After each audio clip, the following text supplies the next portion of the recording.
Então, como eu dizia, né, do ponto de vista, né, dentro do ensemble microcanônico, você constrói a probabilidade de obter um determinado estado com energia E1. A gente viu que essa probabilidade é dada por uma constante C vezes o número de estados acessíveis com uma determinada energia E1 vezes o número de estados acessíveis com uma determinada energia E2, supondo que E1 mais E2, a soma das energias em dois reservatórios, né, que estão em contato entre si, é igual a uma certa energia E, que é uma energia fixa. Essa energia não é variável. As parcelas E1 e E2 podem ser variáveis, mas o total não é variável, dá então sempre o mesmo valor. A partir disso aqui, o que a gente fez? Pelo fato de que o número de estados acessíveis costuma ser uma quantidade muito elevada, nós calculamos o logaritmo da probabilidade de se obter a energia nesse estado E1,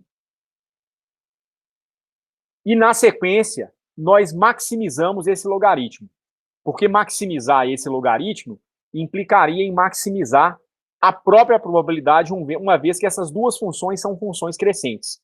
Ocorre que o logaritmo é bem mais lento, ele cresce bem mais lentamente do que a própria probabilidade, tá certo? Então a gente maximizou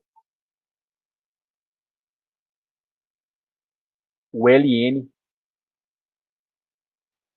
de P de E1, ou seja, nós calculamos a derivada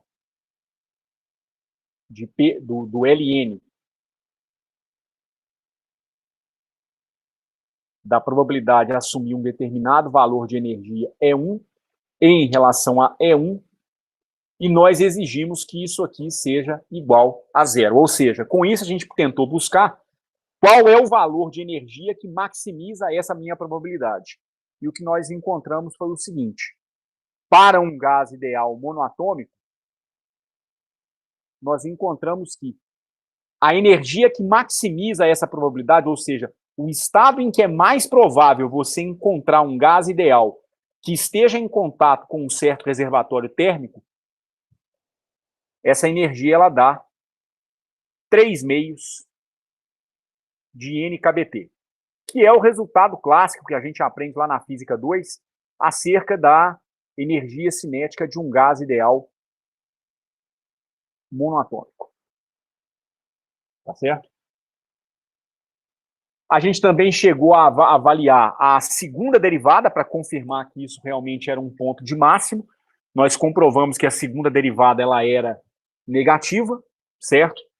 Depois de encontrar que a segunda derivada era negativa, a gente calculou a probabilidade de se obter a energia E1, ou seja, essa energia 3 meios de NKBT, e a gente viu que a probabilidade escrita em função da energia tem a seguinte cara.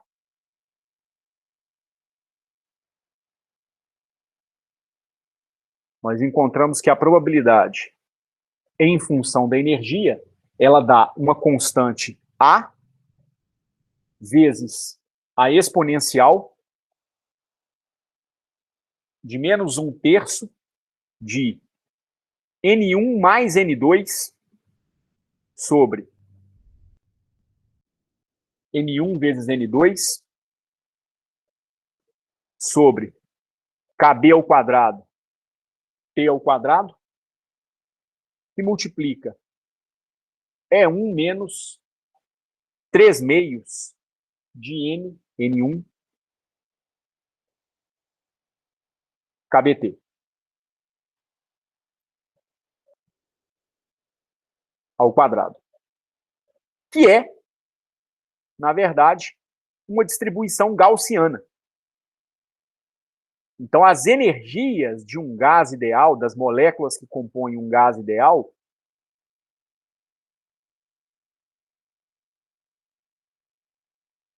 elas se arranjam na forma de uma distribuição gaussiana. Quer dizer, então, que toda molécula do gás ideal vai ter uma energia dada por 3 meios de NKBT? Não. Mas a maioria terá, ou pelo menos terá uma energia média muito próxima de 3 meios de NKBT. Apenas lembrando, né, que a probabilidade para uma distribuição gaussiana de se encontrar um determinado valor x para uma certa variável, ela dá 1 sobre, se eu não estou enganado, a constante é 2, raiz de 2π vezes o desvio padrão, vezes a exponencial de menos x, menos o valor médio de x, sobre o desvio padrão elevado ao quadrado. Acho que tem um fator meio aqui do lado de fora. Mas é algo desse tipo. Você tem uma diferença entre...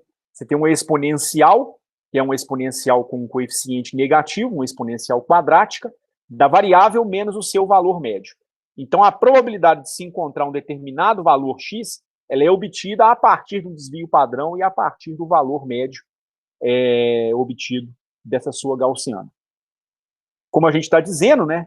O que a gente está querendo dizer com isso? Nós não estamos querendo dizer que a variável vai assumir sempre o valor x barra, ou no caso do gás ideal, e para qualquer molécula ou para qualquer instante, você sempre vai encontrar energia igual a 3 meios de NKBT. Na verdade, se você for fazer um gráfico dessa sua probabilidade em função do valor x, o que você deve ter é que vai ocorrer uma grande concentração de valores em torno do pico da gaussiana. A gaussiana é uma distribuição de probabilidade muito importante, por quê? Porque o valor mais provável dela coincide com o valor médio. O valor médio na gaussiana é um dos parâmetros mais importantes, porque ele sempre é o mais provável. E aí, o desvio em relação à média é medido a partir da média em direção à curva, é medido por meio do desvio padrão. Via de regra, o que você tem é o seguinte, é uma propriedade estatística da gaussiana. Entre a média e um desvio padrão, para a direita ou para a esquerda, em geral, você concentra 68,3% das medidas. Entre a média e 2 vezes o desvio padrão, dá aproximadamente 95% das medidas. E entre a média e 3 vezes o desvio padrão para a esquerda ou à direita, essa área aqui de baixo, né, porém com um desvio de 3 vezes desvio padrão à esquerda ou à direita, vai concentrar um pouco mais de 99% das medidas. A nossa preocupação agora, de certa maneira, é entender a largura dessa gaussiana que está caracterizando o meu gás ideal. Se essa vai ser uma largura grande ou pequena. E provavelmente a gente vai ver que essa largura deve ser uma largura bem pequena, mostrando que não a totalidade, mas a maioria das moléculas do seu gás ideal deve possuir uma energia dada por 3 meios de NKBT. Então é isso que a gente vai fazer na sequência, ok? Então a gente vai fazer o seguinte, a partir de agora a gente vai avaliar a largura da gaussiana, que mostra para nós a variabilidade de medidas de energia que ela possui, tá certo? Então a gente vai passar para o cálculo do desvio quadrático médio ou variância.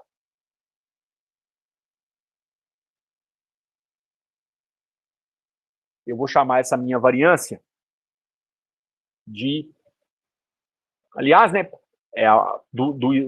da lâmina anterior, né, dá para a gente perceber que o valor médio já vai ser igual a 3 meios de NKBT. Então, se eu fosse calcular o valor médio da energia do gás ideal, eu encontraria o valor 3 meios de NKBT. No caso, N1, porque eu estou me referindo à energia no compartimento 1. Tá certo? Qual será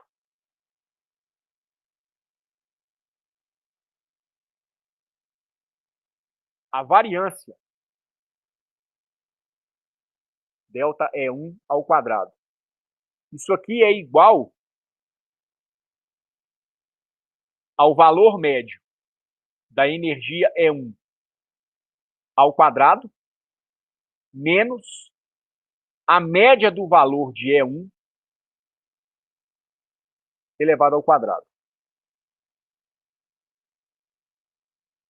Se você calcular, se você levar em conta que essa é uma distribuição de probabilidade contínua, e se você calcular o valor médio da energia por meio da distribuição gaussiana, você vai verificar que o valor médio de E1 ao quadrado vai dar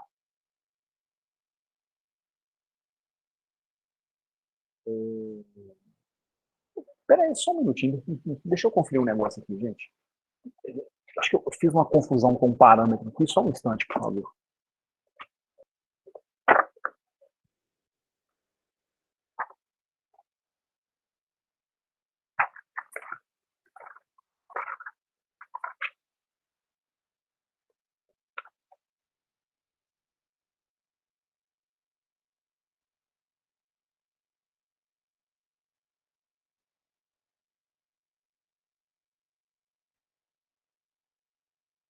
Tá, não.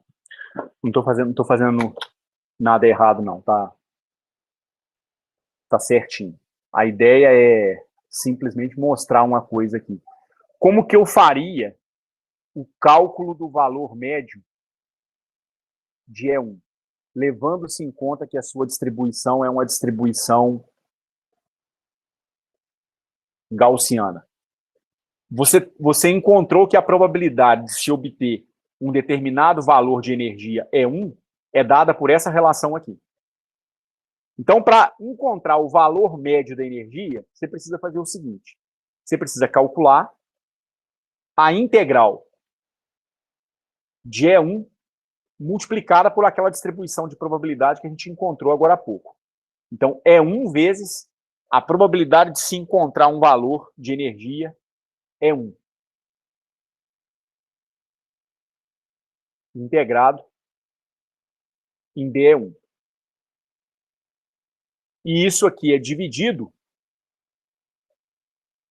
pela integral da probabilidade de se obter o valor P de E1 de E1. A energia, no caso, vai ser uma variável estritamente positiva, até porque ela depende da temperatura absoluta. Então, o que acontece?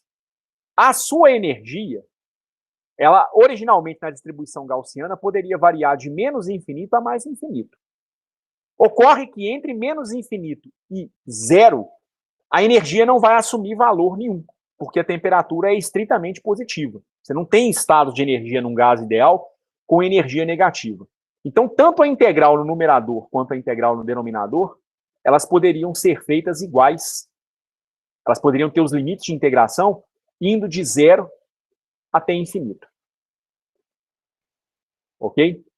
Vai ser uma integral em que provavelmente você vai ter que completar quadrados para você poder resolver a integral. No denominador, você tem também o fato de que a sua distribuição de probabilidade ela já está normalizada.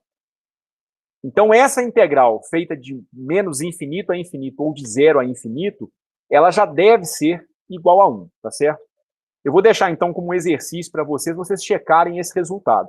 Tomar a distribuição gaussiana, o P de E1, tá certo? Tomar essa equação para a distribuição gaussiana, substituir nessa equação para o cálculo do valor médio e tentar mostrar que isso aqui deve dar 3 meios de N1 KBT.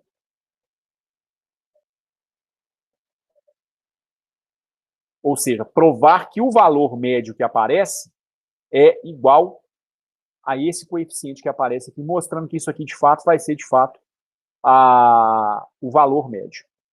E da mesma forma, para o E1 ao quadrado. Só que para o E1 ao quadrado, você vai ter um resultado um pouco mais chato de ser obtido, porque se você quer calcular o valor médio de E1 ao quadrado, você vai fazer a integral de zero até infinito do quadrado de E1, multiplicado por P de E1, com a energia integrada E1, sobre a integral de zero a infinito, P de E1, D de E1. Apesar, eu até percebi uma coisa aqui, apesar da distribuição de probabilidade ser normalizada, talvez valha a pena substituir a expressão e realizar a integração, até para vocês perceberem o anulamento dessas constantes aqui que deve acontecer, em especial essa constante A, que deve aparecer no numerador e no denominador, tá certo? Mas, de qualquer maneira, em linhas gerais, é isso que tem que ser feito. Você tem que trabalhar no cálculo dessa integral para tirar o primeiro momento, né? Primeiro momento estatístico, o valor médio da energia é 1, para mostrar que isso aqui vai dar 3 meios de NKBT, e na sequência tirar o valor médio de E1 ao quadrado. Você precisa desses dois parâmetros, da média e do E1 ao quadrado, para a gente poder extrair o quê? Para a gente poder extrair a variância ou desvio padrão no E1, tá certo? Os dois vão ser medidas de variabilidade, é por meio deles que a gente vai obter a largura da gaussiana. Então isso aqui vai ficar como um exercício para vocês. Eu confesso que eu não vi, eu não sei se isso aqui está feito no Rife. No Salinas, ele apenas indica quais são os passos. Mas não são integrais difíceis de serem feitas, não. Tem até um truquezinho para você poder resolver integrais dessa natureza aqui. Como, por exemplo, essa aqui. Vocês saberiam resolver uma integral como... Quer ver?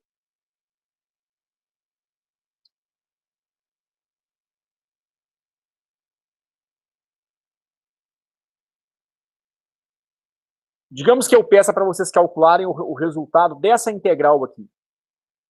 A integral de x vezes a exponencial de menos alfa vezes x ao quadrado. Aliás, vamos colocar integral de x ao quadrado exponencial de menos alfa x ao quadrado dx, feita de menos infinito até mais infinito. Aqui está de 0 até infinito, né? Mas, por exemplo, essa integral aqui no E1 ao quadrado, essa integral aqui, ela essa função aqui é uma função par. Então, você poderia tranquilamente fazer a integral de menos infinito a infinito, dividir o resultado por 2, e aí você vai ter a integral feita de 0 a infinito. Mas, especificamente com relação a uma integral como essa aqui, vocês saberiam fazer? Conhecem algum truque? Talvez vão saber fazer na força bruta. Mas integrais desse tipo aqui, em geral, elas são muito fáceis de ser resolvidas com um truque que é muito utilizado na mecânica estatística. Eu já vi um truque, até mesmo com o Pedro, que você usa meio que uma coluna de derivadas e uma coluna de integrais. E daí você faz pela diagonal. Tem um canal no YouTube que faz isso. Bom, é um pouco difícil de explicar, mas depois eu mando o link aqui no chat. Tá, pode mandar pra gente. Mas, de qualquer maneira, eu acho que é um truque que vale a pena ser partilhado com vocês. Tem muitas integrais gaussianas que aparecem na nossa vida enquanto estudantes de física. A mais comum é essa aqui. A integral de menos infinito até mais infinito da exponencial de menos alfa vezes x ao quadrado dx. O resultado dessa integral aqui é tranquilo de ser obtido. O dessa integral aqui, ele dá raiz de π. Antes que eu prossiga, vocês sabem obter esse resultado aqui?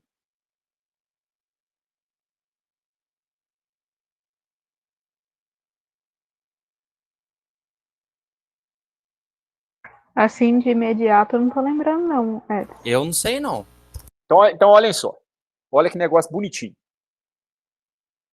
Eu posso pegar essa integral I' e reescrevê-la de uma outra maneira. Eu vou criar uma outra integral I2', que é a integral de menos infinito até mais infinito da exponencial de menos alfa y ao quadrado dy.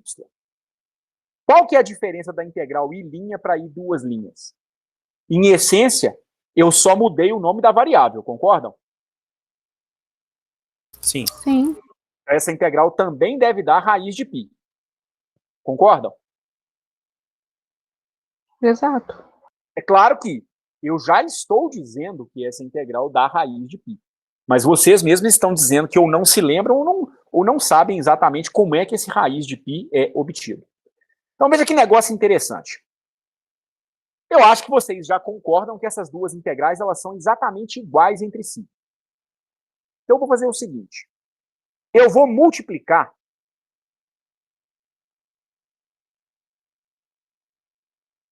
a integral I' pela integral I duas linhas. Eu fico então com o seguinte. I' vezes I duas linhas me dá um produto de integrais que é igual a quanto? Integral de menos infinito a mais infinito da exponencial de menos alfa x ao quadrado dx vezes a integral de menos infinito até mais infinito da integral de menos alfa y ao quadrado dy. Ora, esse produto de integrais, exatamente porque cada integrando depende de uma variável só, ele equivale a uma integral dupla. Então, eu poderia reescrever esse produto de integrais como a integral da exponencial de menos alfa x ao quadrado vezes a exponencial de menos alfa y ao quadrado dx vezes dy. Exatamente porque cada integral depende de uma variável só, essa integral dupla poderia ser separada em duas integrais, uma em cada variável, como eu coloquei aqui em cima. Não é verdade? Perfeito. Então, isso aqui agora poderia ser reescrito como a integral de menos infinito até mais infinito, integral de menos infinito até mais infinito, da exponencial de menos alfa, que multiplica x2 mais y2, multiplicado por dx, multiplicado por dy. Ora, nós sabemos, lá do cálculo de várias variáveis, que quando você vai fazer uma integral dupla, o elemento de integração dx dy, ele equivale a um elemento de área. E é bem verdade que ele é escrito dessa maneira em coordenadas cartesianas. Então, se você marca a posição de um determinado ponto em coordenadas cartesianas, ou de um segmento, né? Esse segmento teria um tamanho dx, esse teria um tamanho dy. Com isso, você definiria um elemento de área, que é igual ao produto de dx por dy. Concordam? Sim. Por outro lado, existem outras maneiras de você escrever esse elemento de área. Dependendo da geometria do seu problema, às vezes não vale a pena trabalhar em coordenada cartesiana. E aí você pode trabalhar em coordenadas cilíndricas, esféricas, ou no caso de duas dimensões, você pode trabalhar em coordenadas polares. Em coordenadas polares, o elemento de área ele também pode ser escrito como um dx vezes dy. Mas isso não costuma ser vantajoso porque o x cresce em linha reta, o y também em linha reta. E em coordenadas polares, você marca a posição de um ponto com um ângulo θ e com uma distância radial r. Aí, para você descrever um elemento de área no plano, você descreve um pequeno arco de círculo que tem uma abertura angular dθ, e para acabar de varrer o elemento de área, você faz a linha radial aumentar de um tamanho dr. Da geometria, você sabe que esse seu comprimento ds desse arquinho de curva depende do tamanho do raio e da abertura angular em radianos. Isso aqui é igual a R vezes dθ. Concordam com isso? Sim. E aí, com essa geometria, o elemento de área poderia ser construído a partir do produto desses dois comprimentos. É como se isso aqui fosse um pequeno retângulo. Isso aqui, então, me dá R dθ vezes dr, ou R dr dθ. Concordam com isso? Onde esse R é a distância da origem até um determinado ponto. Isso aqui tem uma dependência com a coordenada x e com a coordenada y do ponto. Então, é uma linha de tamanho, é uma linha radial. Esse R é raiz de x ao quadrado mais y ao quadrado. O seu dx dy, então, em coordenadas cartesianas, ele equivale em coordenadas polares a R dr dθ. Concorda? Sim. Então, as suas integrais I' vezes I duas linhas, que eram uma integral de menos infinito até mais infinito, da exponencial de menos alfa x ao quadrado mais y ao quadrado dx dy, isso aqui agora se torna uma integral que vai de 0 até 2π, e uma outra integral numa variável radial que vai de 0 até infinito, da exponencial de menos alfa vezes, ao invés de x2 mais y2, se o R é a raiz de x2 mais y2, R ao quadrado é o próprio x2 mais y2. Então, isso aqui dá a exponencial de menos alfa R ao quadrado, vezes R dr dθ. A abertura angular vai variar de 0 a 2π radianos, por isso esse limite de integração de 0 a 2π. E o x e o y podem ir de menos infinito a mais infinito. Mas a distância radial, é uma distância que é calculada em módulo. A distância não vai de menos infinito a mais infinito. Ela vai de 0 a infinito. Ok até agora? Ok. Então, a gente vai ficar com o seguinte. I' vezes I duas linhas me dá. A integral em θ é direta de ser feita, porque o integrando não depende de θ. O integrando só depende da coordenada radial. Então, você faria só a integral em dθ e vai dar de 0 a 2π da θ avaliada entre 0 e 2π, que é igual a 2π radianos, vezes a integral de 0 até infinito de R vezes a exponencial de menos alfa R2 dr. Acontece que eu poderia escrever isso como 2π integral de 0 a infinito da exponencial de menos alfa R2 R dr. E eu poderia criar uma variável para fazer uma substituição. Eu poderia definir uma variável U igual a R elevado ao quadrado.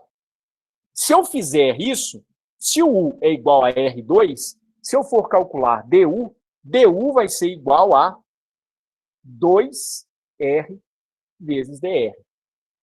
Ou R vezes dr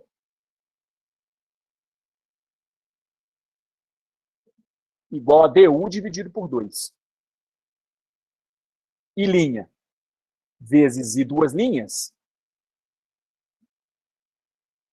vai ser igual a quê? 2π vezes meio vezes a integral de 0 a infinito, porque reparem que os limites de integração não vão ser mudados, né?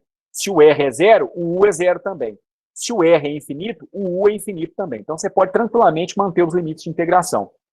Mas aqui você vai ter a integral da exponencial de menos alfa vezes U vezes R dr, que é du dividido por 2. Meio eu já coloquei aqui fora. Esse 2 racha fora com esse 2. Tá certo? E aí vai sobrar a exponencial de menos alfa U du. Se eu não estou fazendo bobagem, não estou fazendo bobagem, não. Isso aqui tá certinho até o momento. Isso aqui vai me dar o quê? Isso aqui dá π vezes, fazendo uma nova mudança de variáveis e chamando alfa U de um K, integrando em dk, por exemplo, isso aqui vai dar π vezes 1 sobre alfa vezes a exponencial de menos alfa vezes U, aliás, dá π vezes menos 1 sobre alfa, perdão, na hora que eu fizer a mudança de variáveis. Exponencial de menos alfa sobre U, avaliada entre 0 e infinito. Já fiz a integral aqui de uma vez, tá certo? A integral da exponencial da própria exponencial, mas em razão da mudança de variáveis vai surgir esse fator menos 1 sobre alfa. Quando U vale infinito, você vai ter exponencial de menos infinito. Exponencial de menos infinito é zero. Quando U é igual a zero, exponencial de menos alfa vezes zero é igual a U. Como é limite superior menos limite inferior, isso aqui vai dar 0 menos 1, que é igual a mais 1.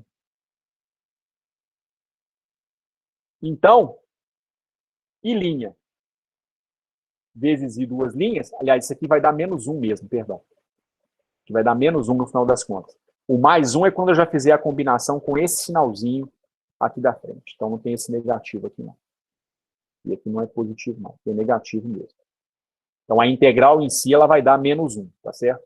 Mas tem esse sinalzinho do menos 1 sobre alfa. Isso aqui dá raiz de π, da π sobre alfa.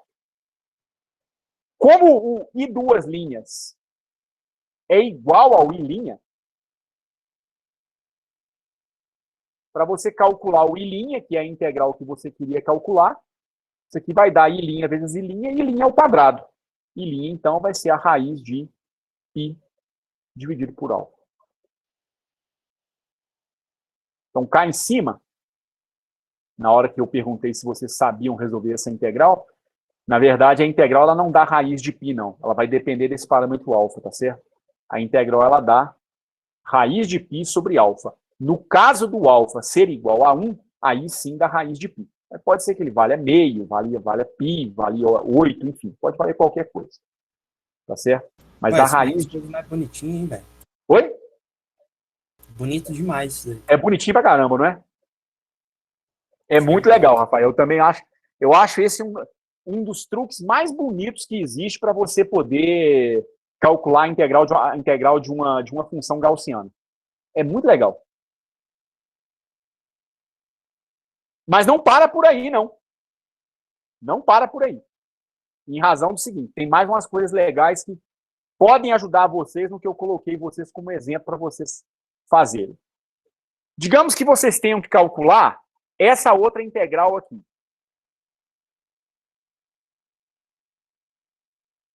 Digamos que você queira calcular a integral que se assemelha a uma gaussiana, mas não é uma gaussiana, não.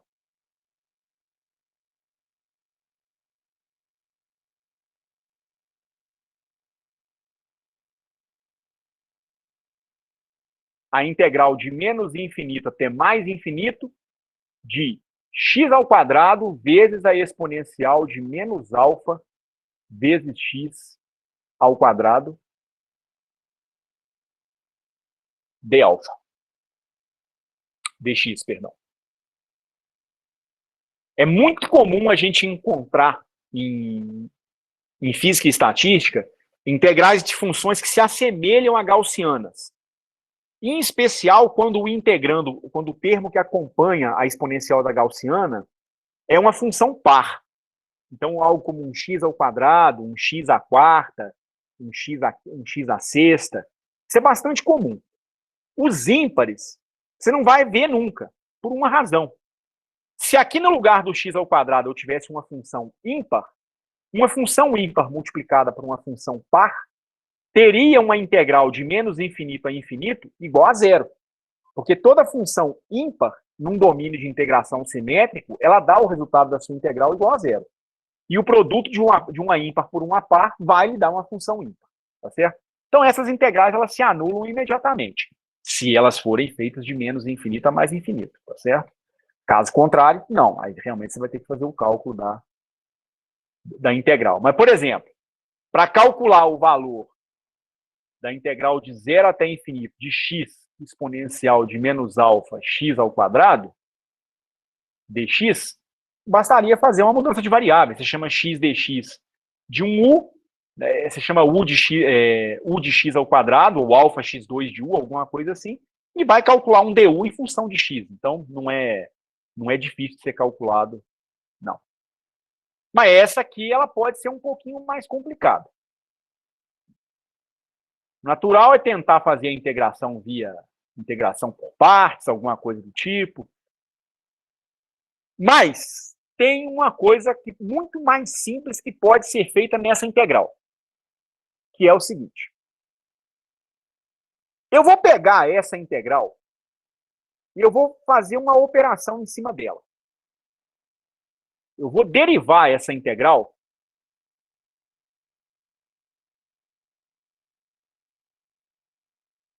em relação a alfa, que é essa constante que aparece aqui na frente do x ao quadrado. Ora, se eu faço... Aliás, não é nem isso que eu vou fazer, não. Deixa eu lembrar o truque direitinho aqui. Eu vou tomar a integral de menos alfa vezes x ao quadrado. E essa integral ela vai ser derivada em relação a alfa.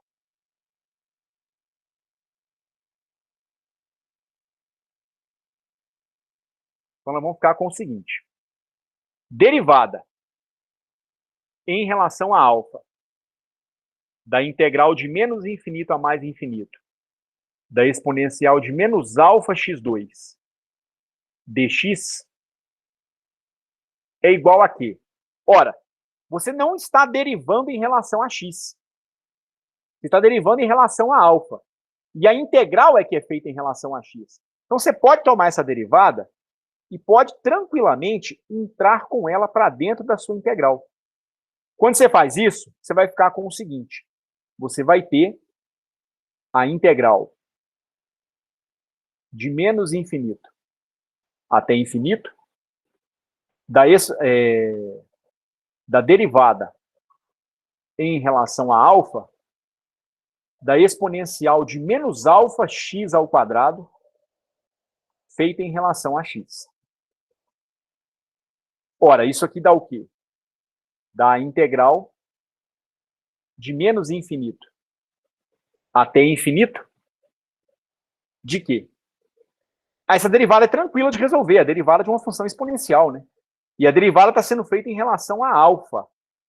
Então, você vai ter como derivada a própria exponencial de menos alfa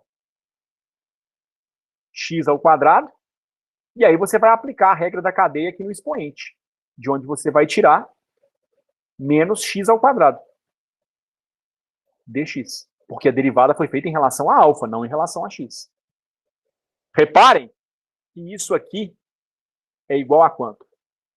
Isso aqui dá menos a integral que você deseja calcular. Isso dá menos a integral de x ao quadrado, exponencial de menos alfa x ao quadrado dx, feita de menos infinito até mais infinito. Ou seja,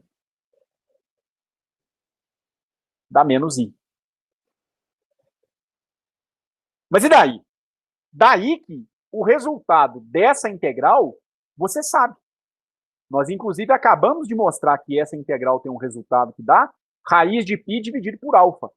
Então, isso aqui dá derivada em relação a alfa da raiz de π dividido por alfa. E isso é igual a menos i, que é igual à integral que você deseja calcular. Isso vai me dar o quê? O raiz de π é uma constante, pode sair para fora da sua derivada. Você ficaria com 1 sobre raiz de alfa, ou derivada de alfa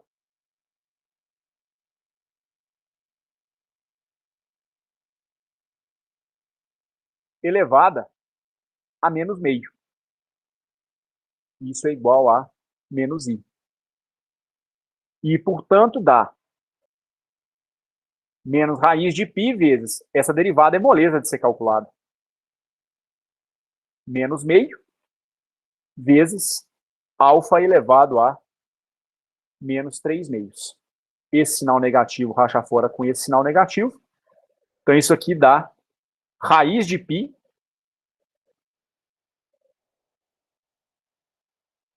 sobre 2 vezes 1 sobre alfa elevado a 3 meios. E, que então é a integral de menos infinito até mais infinito, de x2 exponencial de menos alfa x ao quadrado, pode ser expresso como sendo 1 sobre 2 alfa vezes raiz de π sobre alfa. Esse é o resultado da integral. Então, você resolveu a integral sem utilizar, a rigor, nenhuma técnica de integração. Você resolveu a integral utilizando um truque por meio de uma derivada. E se eu quisesse calcular a integral de x à quarta, qual seria o procedimento?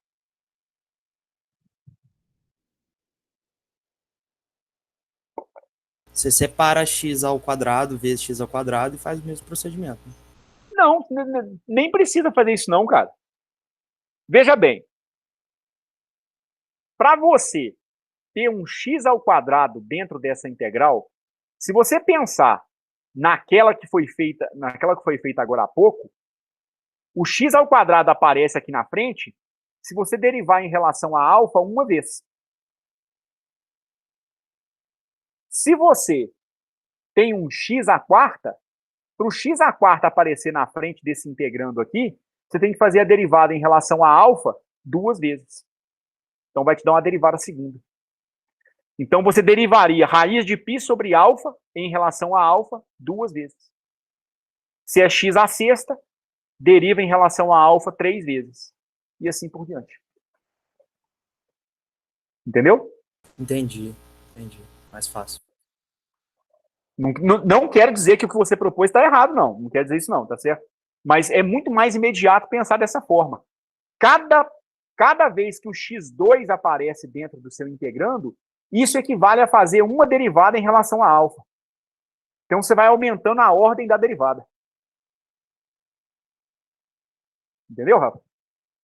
Entendi, Edson. Obrigado. Vocês vão utilizar esse truque para calcular o valor médio do E1 ao quadrado. Esse truque ele acaba que ele vai ser importante. Talvez com alguma mudança de variáveis, né? Porque o valor médio de E1 ao quadrado, e veja só, é como se fosse o x ao quadrado vezes o P de E1, com a probabilidade dada por aquela expressão gaussiana que a gente tinha colocado agora há pouco. Uma diferença é que aqui as integrais estão sendo feitas de 0 a infinito. Você pode fazer de menos infinito a mais infinito para ter o resultado da gaussiana, daí dividir o resultado por 2. Vai dar o resultado correto. Ok? Mas no final das contas não é a mesma coisa também, Edson? Fazer O quê? Você fazer de menos infinito até mais infinito e dividir por 2?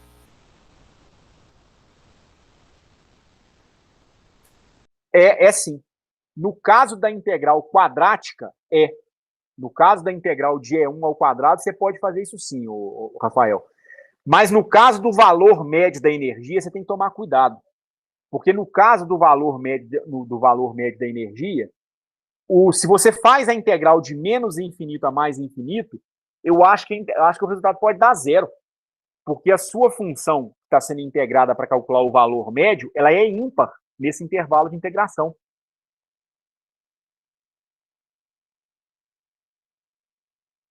Entendi. Faz Entendeu? sentido. Entendeu? Entendi, Ciência. Então é por isso que aqui você vai fazer a integral de zero até infinito. Se você não faz a integral de zero a infinito, eu fico com receio da integral dar zero. Porque a função E1 é uma função ímpar. Mas a P de E1 é par. Dá para ver isso do próprio formato dela, né? Ela depende de x menos o valor médio de x ao quadrado.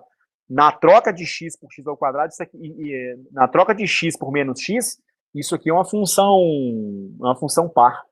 A própria cara da gaussiana, né? Se bem que aqui a média não é zero. O fato da média não... Se a média fosse zero, você poderia falar isso diretamente. Mas como a média não é zero, você não tem essa garantia, não. Pode ser de menos infinito a mais infinito, sim, porque a média não é zero. Então, pode fazer. Não vai necessariamente zerar, não. É porque quando a média é zero, o pico... Quando a média dá exatamente zero, o pico é exatamente aqui na origem. O pico da gaussiana sempre coincide com o valor médio. Sempre. Então, se a gaussiana estiver centrada na origem, se você fizer a integral de menos infinito, se bem que nem assim no final da... Ah, não, mas aqui é a integral da gaussiana. A integral da gaussiana não zera. Mas a dela multiplicada por uma função ímpar, aí nesse caso vai zerar. Só que nesse caso a média não é zero, né? A média é 3/2 de NKBT. Então não vai zerar mesmo não, tá certo? Podem fazer as integrais tranquilamente de menos infinito a mais infinito. Ok? Pode fazer, tranquilamente. O que vai acontecer é o seguinte. Aqui vocês vão ter que fazer uma espécie de uma mudança de variáveis, né? Porque a integral na gaussiana não é a integral de uma exponencial de menos alfa x ao quadrado, né? É uma exponencial de menos 1 alfa x menos uma constante sobre outra constante elevada ao quadrado. Mas, em essência, não vai mudar muito, não. Você poderia fazer o seguinte.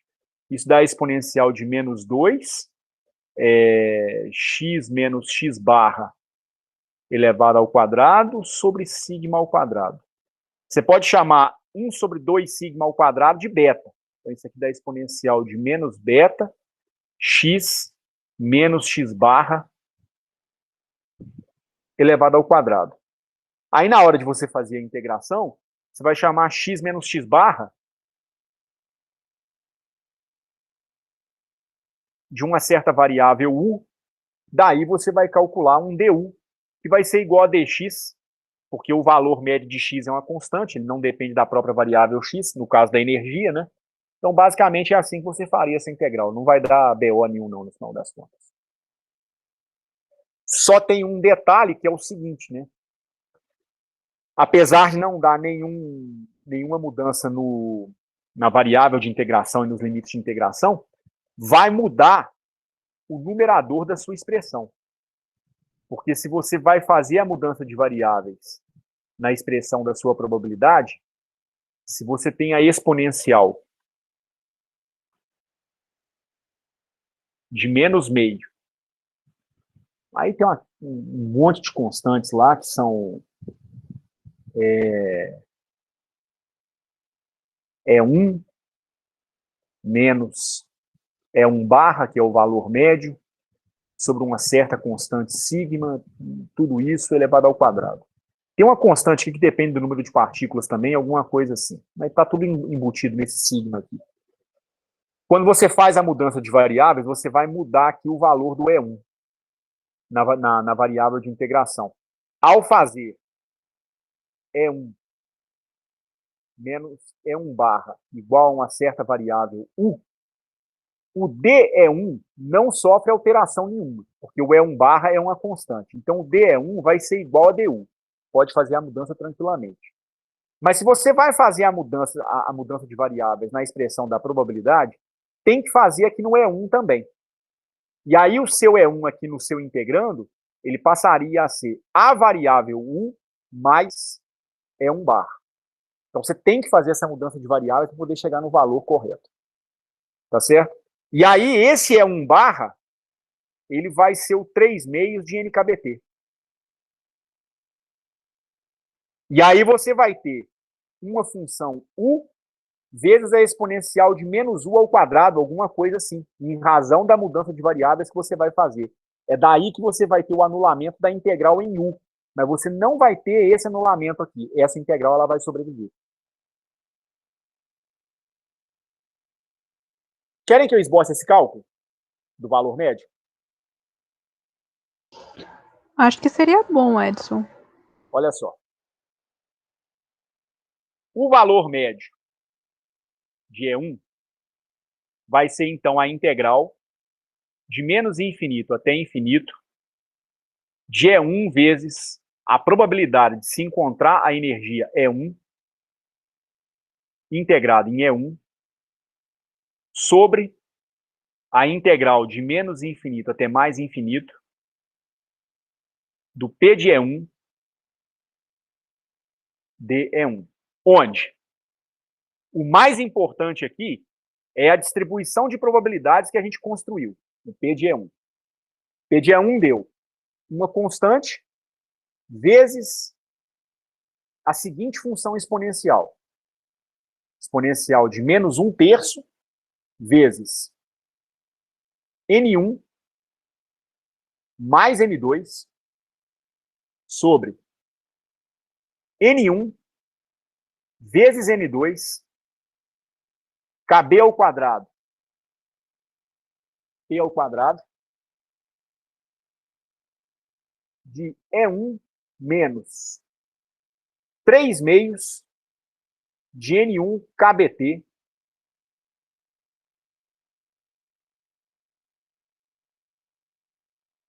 elevado ao quadrado.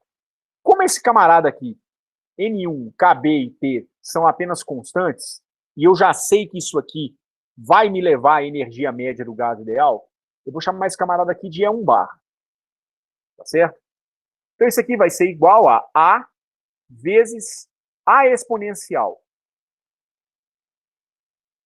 de uma constante que eu vou chamar de K vezes E1 menos E1 barra elevado ao quadrado.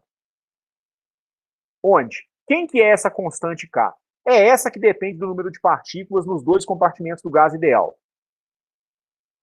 N1 mais N2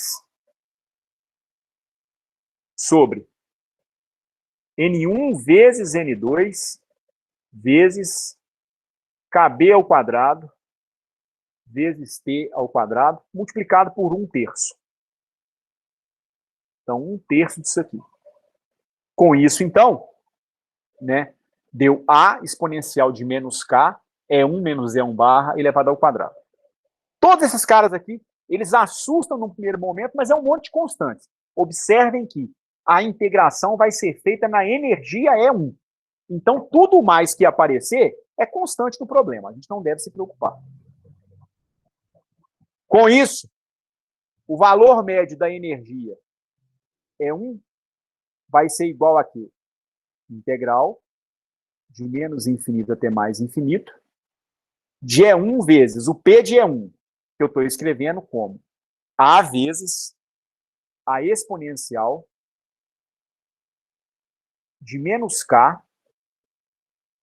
E1 menos E1 barra elevado ao quadrado, integrado em DE1.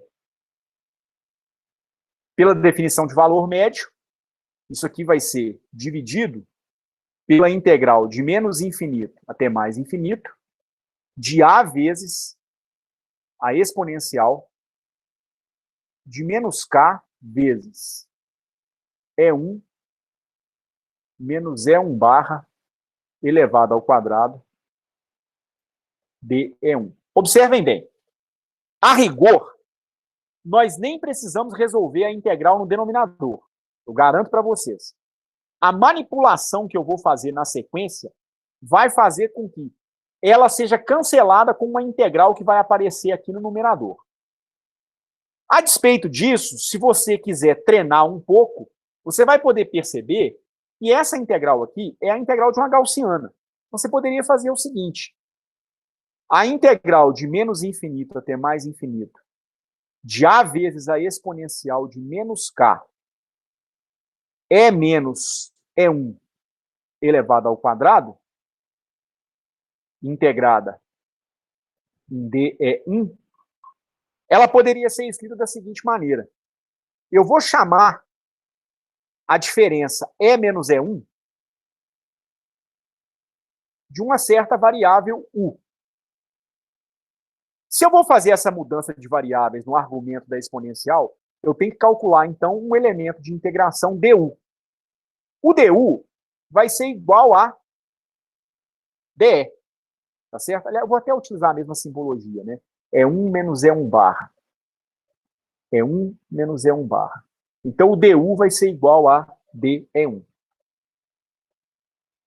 Ora, então a integral de menos infinito até mais infinito de A vezes a exponencial de menos K que multiplica E1 menos E1 barra elevado ao quadrado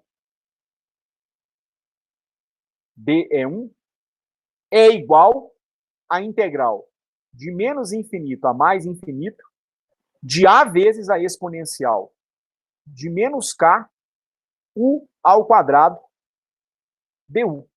Não há nenhuma mudança no A, que é uma constante. O K também não sofre nenhuma alteração. Mas E1 menos E1 barra transformou-se em U ao quadrado. E o DE1 transformou-se em DU. Então eu pergunto para vocês, até esse ponto, alguma dúvida? Até esse ponto não, a gente chegou onde a gente estava, né, anteriormente. E quanto é que dá essa integral aqui? O A é uma constante, certo? Pode sair para fora da integral tranquilamente. Seria raiz de π sobre k? Raiz de π sobre k.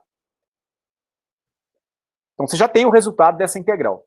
Mas nem precisava ter, como eu vou tentar mostrar na sequência. Você vai fazer a mesma mudança de variáveis no seu numerador. Na hora de calcular o valor médio de E1, isso aqui vai te dar a integral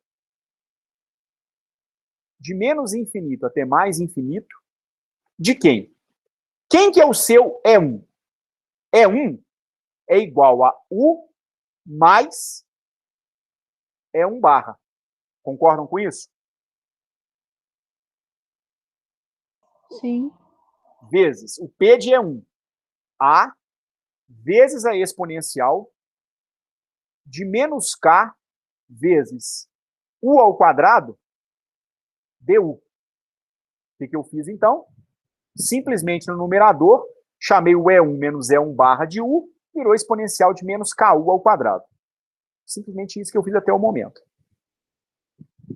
Isso aqui está integrado em U. Lembrando que o DU tem que ser igual ao DE1. Dividido por quanto? Integral de menos infinito até mais infinito de A vezes a exponencial de menos K U ao quadrado du.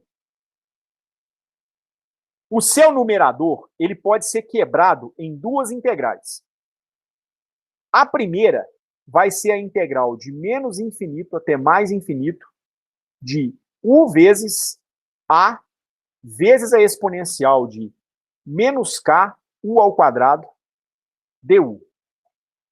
Mas, na segunda integral, eu tenho o E1 barra é uma constante. Pode sair para fora da integral. Aí vai sobrar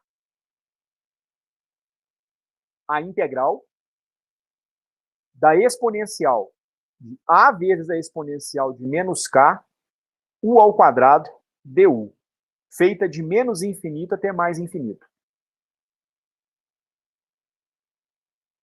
No denominador, integral de menos infinito a mais infinito, de A vezes a exponencial de menos K U ao quadrado du. Deixa eu perguntar para vocês. Essa primeira integral aqui, quanto é que vai dar o resultado dela?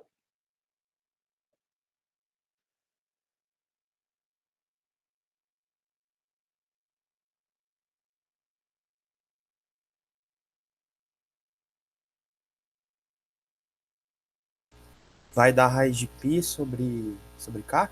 Não, porque não é U ao Ela é mais quadrado. simples, Ah, porque é. você pode chamar menos K sobre menos K vezes U ao quadrado por V, por exemplo, e dV de U vezes DU, né?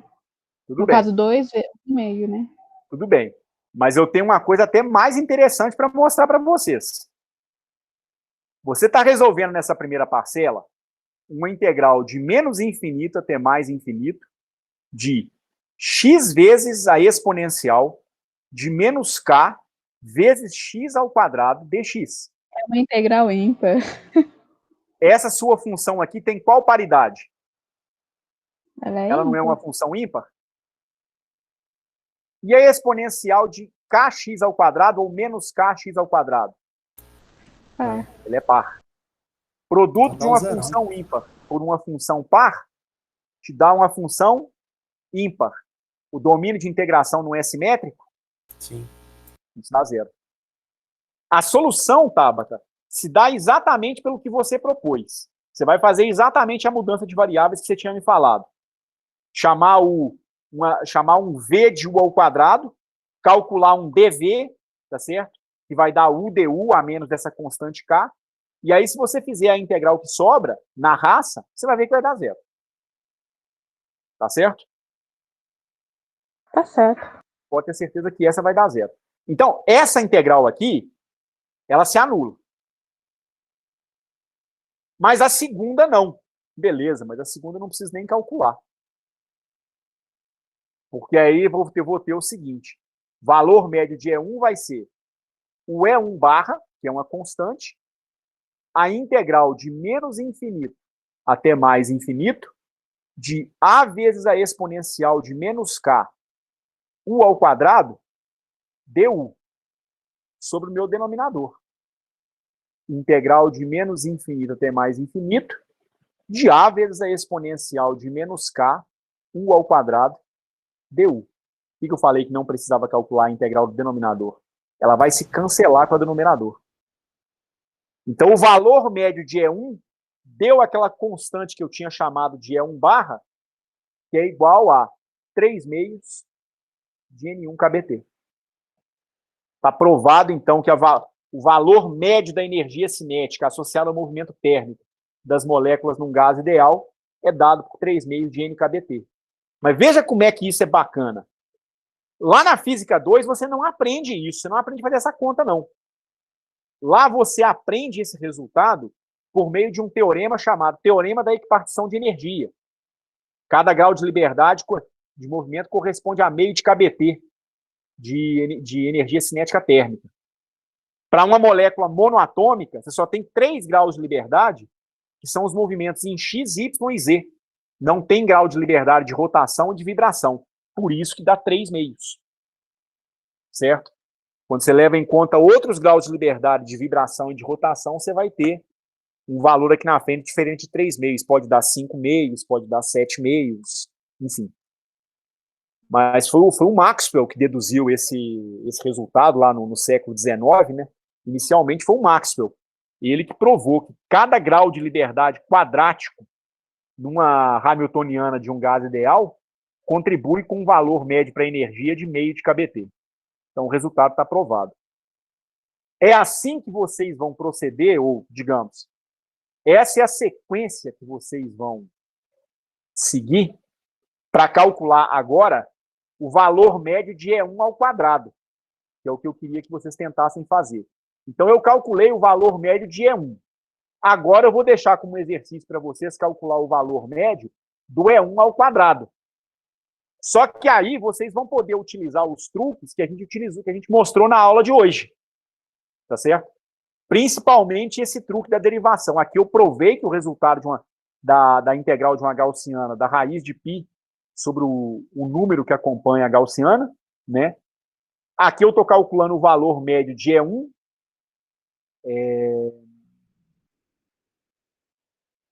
Cadê a demonstração que eu tinha feito mesmo?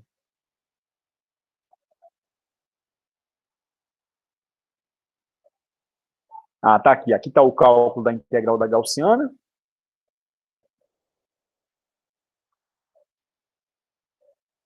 E aqui está o exemplo de se calcular a integral de um termo quadrático, que é exatamente o que a gente tem aqui, nesse nosso problema agora.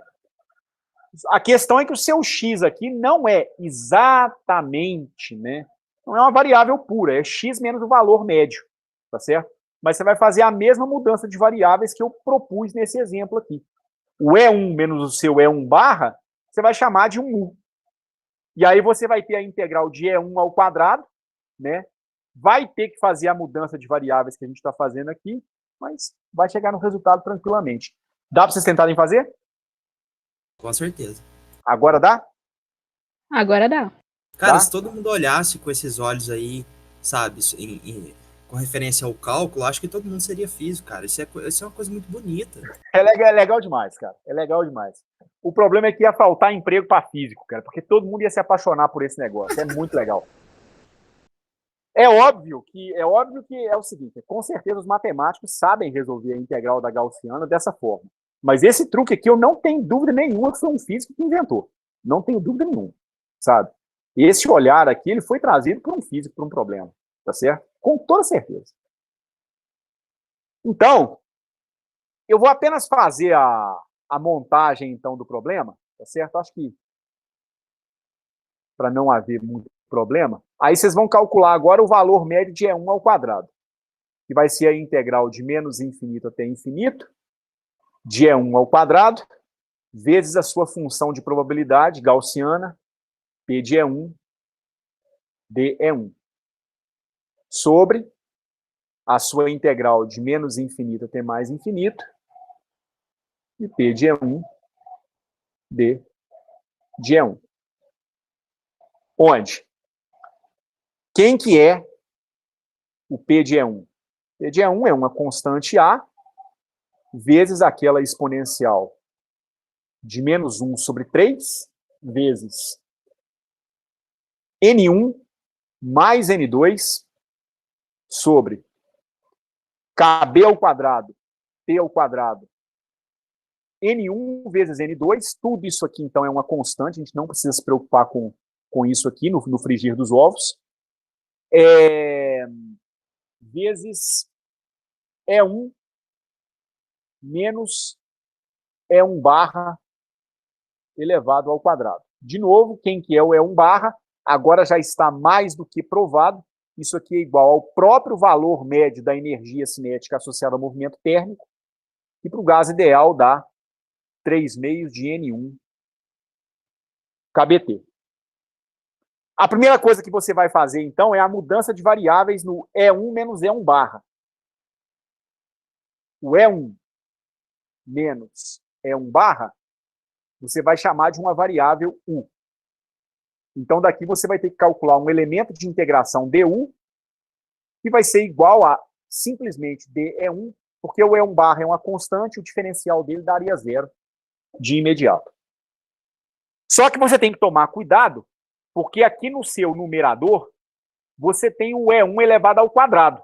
Então, primeiro você tem que escrever o E1 em função do U.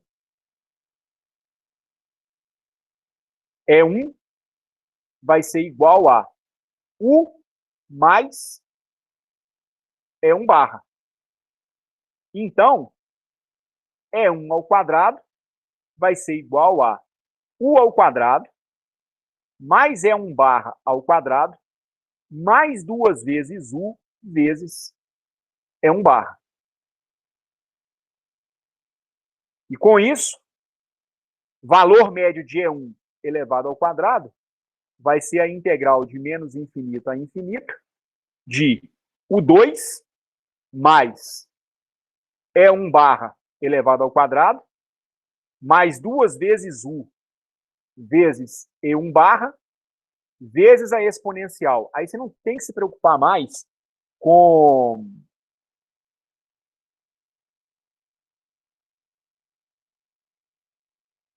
aquele monte de constantes, né? Que ele deu simplesmente exponencial de menos k vezes u elevado ao quadrado, du, sobre a integral de menos infinito até mais infinito, do P de E1, que é A vezes a exponencial de menos K, U ao quadrado, du. Posso garantir para vocês que tudo que vai aparecer aqui, a gente já fez, ainda que com uma roupagem diferente na aula de hoje. Por exemplo, daqui do numerador vão surgir 3 integrais. A primeira é essa aqui. A integral de U2, de menos infinito até mais infinito, de uma constante A, vezes a exponencial de menos K, U ao quadrado, du. Eu sei como é que eu faço essa integral?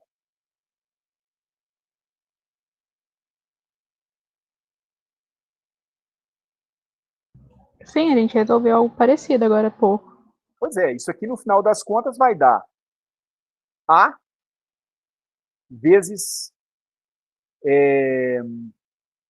a derivada, aliás, se eu não estou enganado, menos a derivada em relação a K, da integral de menos infinito até mais infinito, da exponencial de menos K, U ao quadrado, du.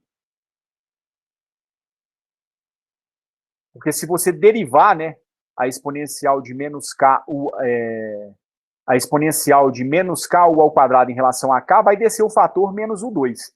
Tem um sinalzinho trocado em relação a esse cara aqui, então. Aqui é a integral que a gente já sabe calcular.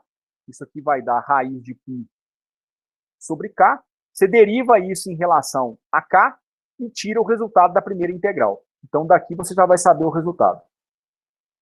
Ok. Aí vem a segunda integral.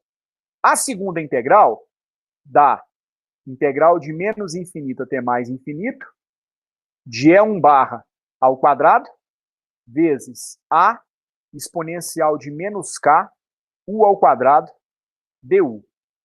O E1 barra ao quadrado é o valor médio da energia do gás ideal elevado ao quadrado. É constante. Depende da temperatura, não depende do valor desse U, não. Então pode sair para fora dessa integral.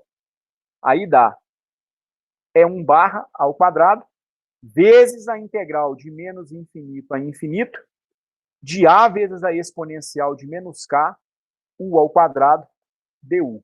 Eu já sei quanto é que dá essa integral aqui. Ela vai dar raiz de π sobre K.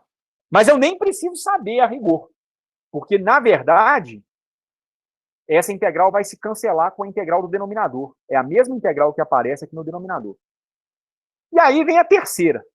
A terceira é a mais fácil de se resolver, porque ela dá 2 vezes E1 barra, que são 2 constantes, integral de menos infinito até mais infinito, de U vezes, o A também é uma constante, podia sair para fora da integral, U vezes a exponencial de menos K, U ao quadrado, du. E quanto é que vai dar essa integral? Trata-se de uma função ímpar multiplicada por uma função par, integrada num domínio de integração simétrica. Todo integrando integrado num domínio de integração simétrica tem uma integral que é zero. Então, essa terceira integral vai dar zero. A segunda, a primeira, é tranquila de resolver com o truque que eu mostrei na aula de hoje. E aqui a integral do valor médio ela já está feita também, né? Vai dar a integral da gaussiana, que eu também mostrei qual que vai ser o resultado. Então, com isso, juntem esses 3 resultados, trabalhem no restante disso aí, para calcular o valor médio do E1 ao quadrado. Beleza? Beleza. Eu sei que no final das contas, voltando ao cálculo do desvio quadrático médio,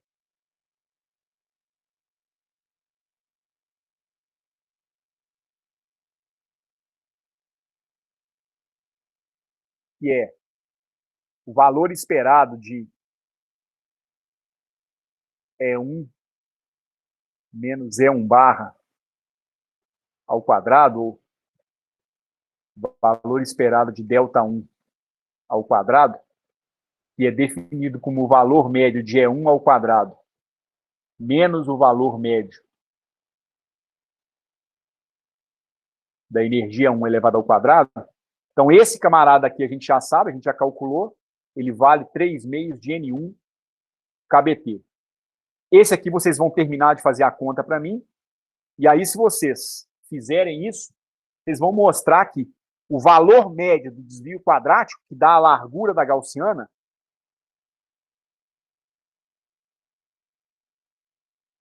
tem essa cara aqui. Ele dá 3 meios de KB ao quadrado, P ao quadrado, sobre N1 vezes N2 sobre N1 mais N2. Isso aqui vai ser a medida da largura da gaussiana. A expressão em si talvez nos mostre pouca coisa. Que, na verdade, o desvio quadrático médio, ele te dá a largura da gaussiana, mas o valor dele em si não te deixa permitir se a largura em si é grande ou pequena. É mais importante trabalhar com o chamado desvio relativo.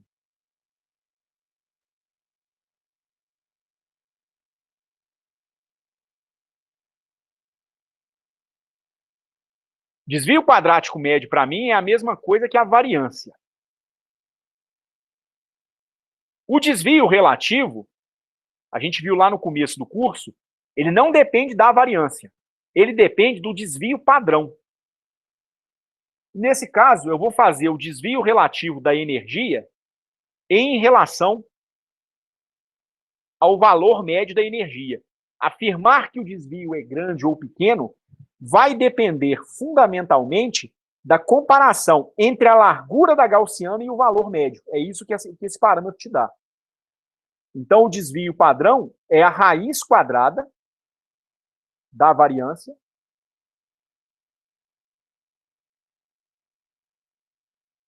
então, raiz quadrada do valor médio do ΔI ao quadrado, dividido pelo valor médio do E1, que é igual a 3 meios de N1 kBt. É isso aqui, é o desvio relativo que vai dizer para você qual é o tamanho da sua largura gaussiana para você saber se a sua gaussiana é muito aberta ou muito estreita. Então, aí agora é isso, né? Substituir essa expressão aqui. 3 meios de KB ao quadrado, T ao quadrado, N1 vezes N2 sobre N1 mais N2. Tirando a raiz disso, nós temos o desvio padrão, que é a raiz quadrada da variância, sobre 3 meios de N1 kBt. E aí é terminar de fazer as operações para a gente ver quanto é que isso aqui vai dar. Né? Vai haver uma simplificação entre raiz de 3 meios e 3 meios.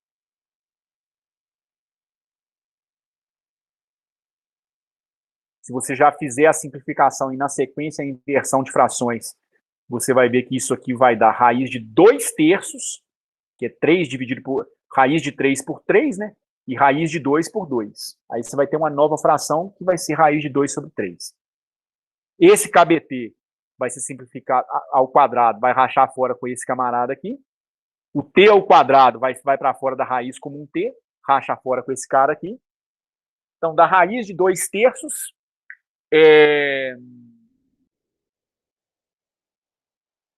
vezes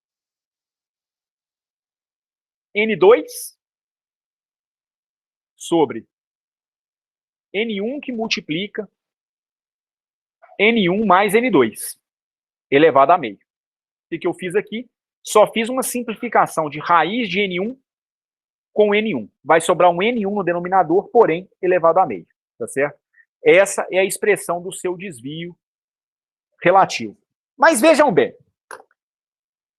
nós estamos tratando de um container que contém um gás nos 2 compartimentos. Se é gás, é partícula pra caramba. São muitas partículas num recipiente e no outro recipiente. Quantas partículas exatamente? Não tenho ideia. Mas não é nenhum absurdo afirmar que o número de partículas no segundo recipiente, no da direita, seja aproximadamente ou da mesma ordem do primeiro.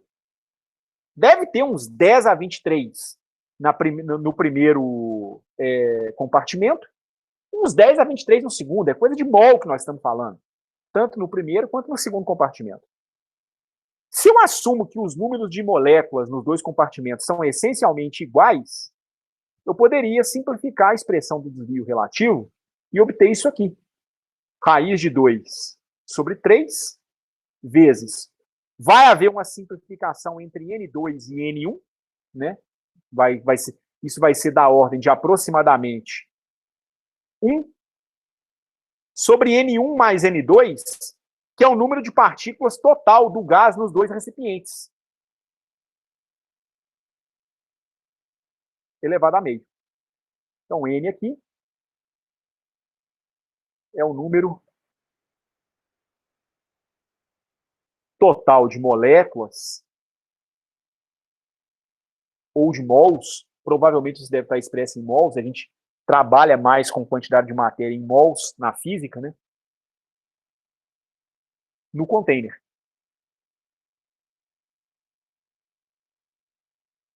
O fato é o seguinte: esse N, até para nós estarmos pensando em mecânica estatística, ele é um número muito elevado.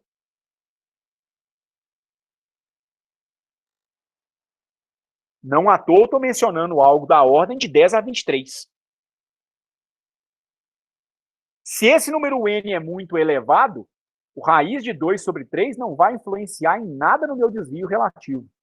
O fato é que meu desvio relativo ele vai tender para quanto? No cenário em que o meu número de partículas é muito grande.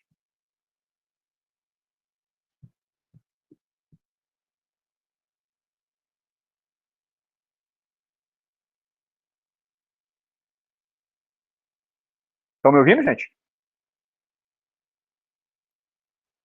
Sim, Ed, sim. O desvio relativo vai tender a quanto? Na suposição do número de partículas ser muito grande.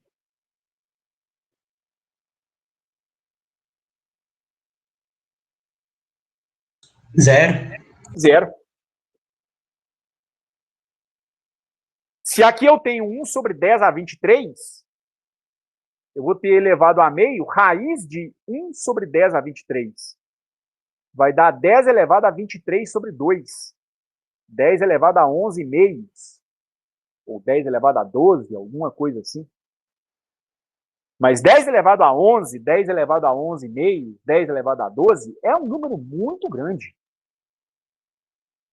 Então, o desvio relativo vai ser muito próximo de zero. Se o seu N tender para infinito. Que é essa idealização, vamos dizer assim, né, para um número muito grande de partículas que a gente vai tomar. Em outras palavras, se nós fôssemos construir um gráfico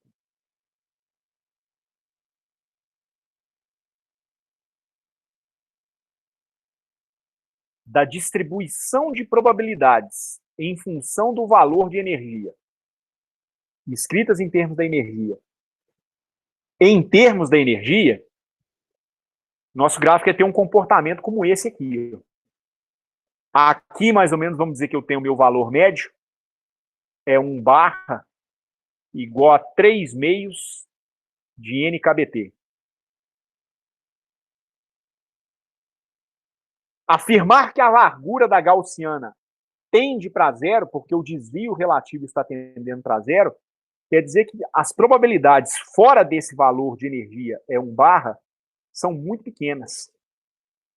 Elas começam a crescer quando você se aproxima do E1 barra. Aí você tem um máximo, quando a energia vale exatamente o E1 barra,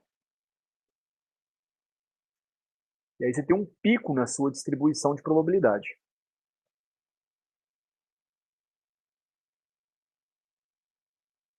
Ou seja, se você tem um gás ideal em laboratório,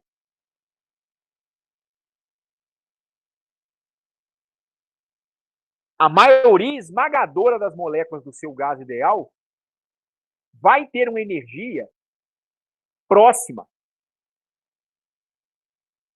da energia média do gás ideal, que é 3,5 de NKBT. Cada molécula vai ter uma energia da ordem de 3,5 de KBT.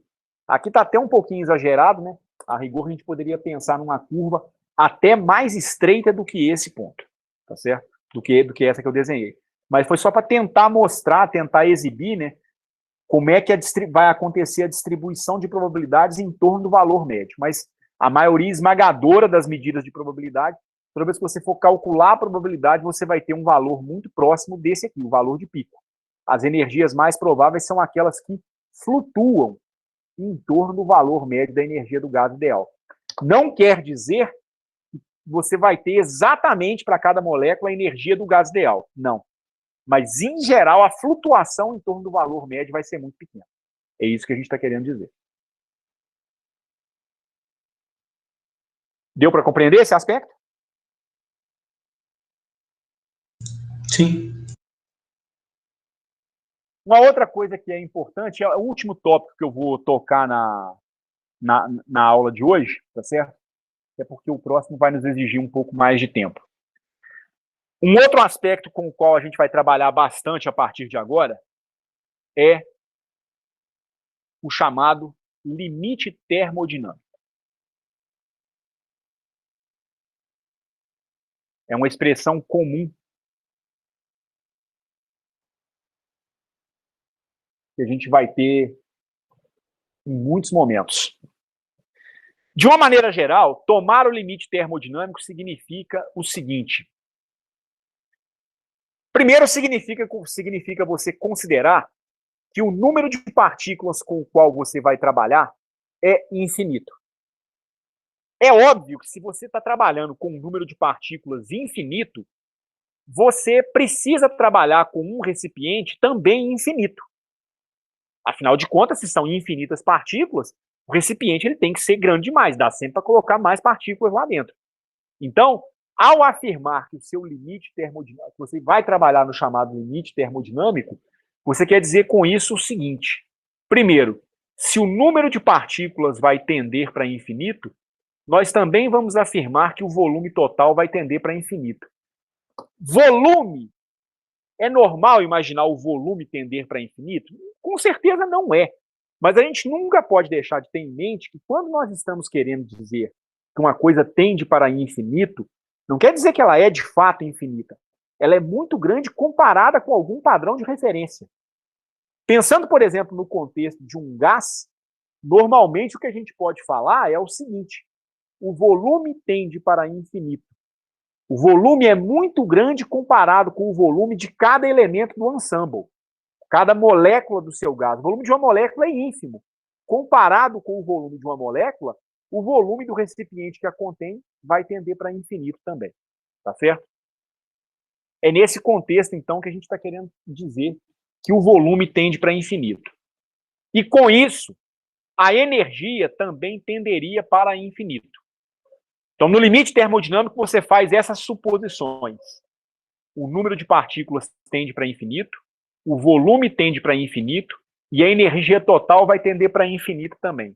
Porém, apesar dessas três quantidades tenderem para infinito, a razão entre elas é uma constante. É como você tomar um limite de dois infinitos que converge para um valor finito, para um valor fixo e infinito. Tá certo?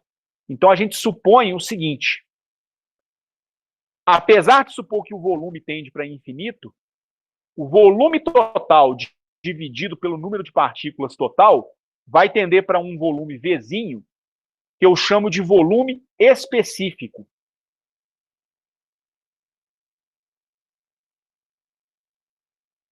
Ou volume por partícula, volume por mol, algo do tipo.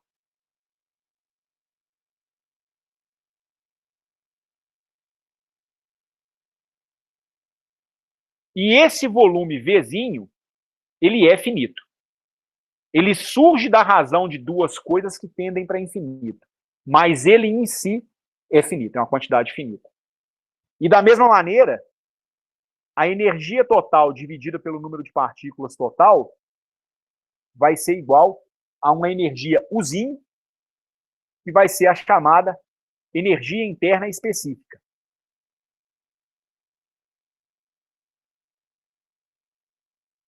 De novo, é uma energia interna por mol, por partícula, tá certo? Ela também vai ser finita. Ok? E, em geral, os resultados da termodinâmica concordam com os resultados da mecânica estatística nesse limite chamado limite termodinâmico, tá certo? Eles concordam com aquilo que é obtido nesse limite chamado limite termodinâmico, tá bom? Gente, eu vou... uma outra coisa, a própria entropia, tá certo? A entropia também tenderia para infinito, tá certo? Mas se você tomar a entropia dividida pelo número de partículas, você vai ter, então, constante de Boltzmann vezes o logaritmo do número de estados acessíveis, isso aqui dividido pelo número de partículas. Isso aqui vai te dar uma entropia específica, que também é finita. E é impressionante, como a gente deve ver a partir da próxima aula. Os exemplos, os modelos que a gente deve tratar a partir de agora na mecânica estatística, todos eles tendem para infinito, na hora que você vai calcular a energia, a entropia e o volume, todos eles tendem para o infinito, quando o número de partículas tende para infinito, mas quando você faz a razão entre essas quantidades e o número de partículas, tomando o número de partículas indo para infinito, você vai ter essas grandezas, então, chamadas grandezas específicas, todas elas são finitas. Isso em sistemas térmicos, sistemas magnéticos, enfim. Em todos os problemas que a gente vê de agora em diante, as quantidades específicas sempre serão finitas, o que é muito bacana. Beleza? Gente, vai dar 15 para 8, eu vou terminar por aqui agora, tá bom? Até porque daqui a pouco eu começo a próxima aula. Encerrando a gravação nesse instante. Ok? Vocês querem fazer alguma pergunta, algum comentário?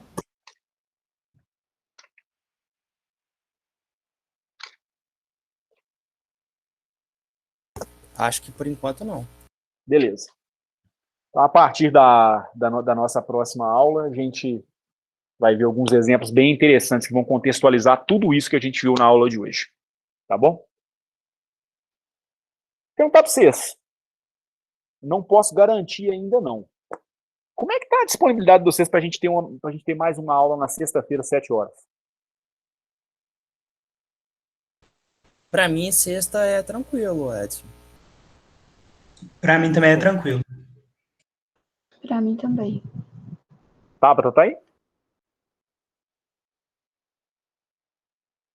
Eu acho que ela caiu. Tá bom. De Eu qualquer vou mandar maneira, lá no grupo pra ela. tá bom, tá certo. Eu confirmo isso com vocês até amanhã à noite, tá bom? Mas acho que em princípio vai ser possível, tô animado com isso para sexta-feira, tá joia? Qualquer coisa, você manda mensagem lá no Facebook, que Beleza. eu aviso pro resto da turma. Tá ótimo, obrigado, cara. Tchau, Edson. Boa noite. Tchau, boa noite, gente. Boa Até noite. mais. Até mais, Falou. Edson. Falou, abração, Marcelo.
Ô, Vitor, boa noite, cara.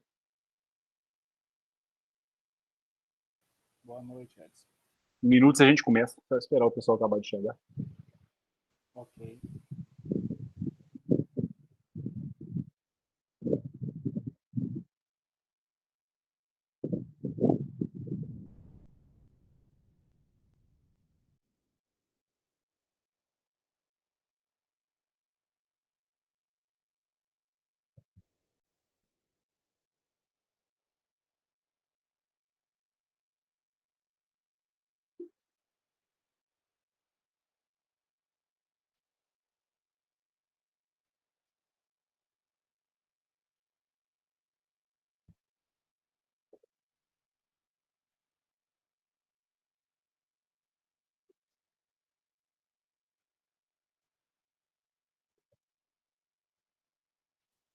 Boa noite.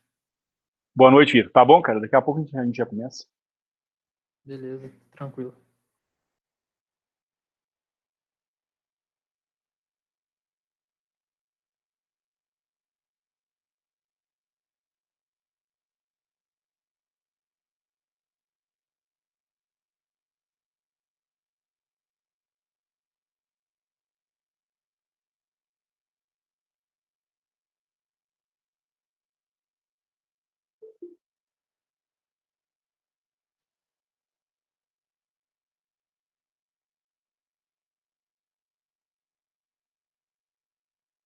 Boa noite, Kevin.